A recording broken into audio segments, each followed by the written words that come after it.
কি এবার পাহাড়, সমুদ্র না জঙ্গল? ঘোরার মজা দ্বিগুণ হবে যদি থাকে মুখরোচক, আপনাদের সব সময় সফরসঙ্গী। মুখরোচক আপনাদের ভালোবাসায় জড়িয়ে 75 বছর পেরিয়ে। থ্যাংক ইউ সো মাচ বুম্বাদা, তার মূল্যবান সময় আমাদেরকে দেওয়ার জন্য।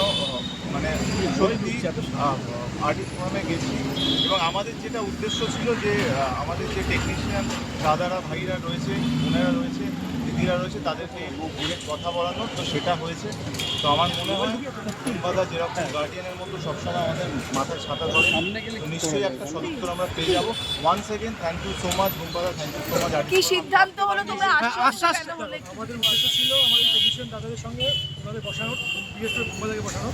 তো বোম্বাদার সঙ্গে কথা বলছেন তারা এখনও, বোম্বাদার সঙ্গে কথা বলে তারাও আশ্বস্ত হয়েছে কিছুটা, একটা নিশ্চয়ই সমাধান হবে খুব তাড়াতাড়ি, এবং আমরা আশ্বস্ত হয়েছি।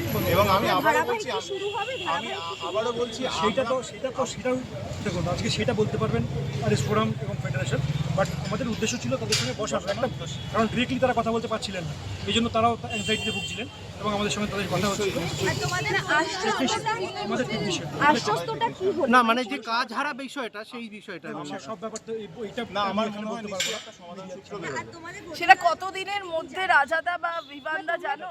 না আমাদের না, সব কথা তো আমি এখানে বলতে পারবো না, যেটা কথা হয়েছে তাহলে তো মানে না, আমি মিডিয়ার বলছি- সামনেই পুরো ব্যাপারটা হতো। না আমি বলছি আমরা খুশি, কারণ সিরিয়াসলি বুম্বাদাকে এত সময় দিয়ে পুরোটা যেভাবে আমাদের এক্সপ্লেন করেছে, এবং যেটা আমাদের উদ্দেশ্য ছিল, টেকনিশিয়ান যিনি ফোন করেছিলেন আমাকে, তিনিও এসেছেন, আমি নাম বলছি না, তার আমি সাথে যাদের কথা আমরা বলছি। বলেছিলাম, যার কথা মেনলি আমরা বলছিলাম, তাকেও আমরা বসিয়েছি স্যারের সাথে এবং কথা বলছেন। বুম্বাদা বলছেন, তো আমি মানে এখন চলছে, ঠিক আছে, থ্যাংক ইউ।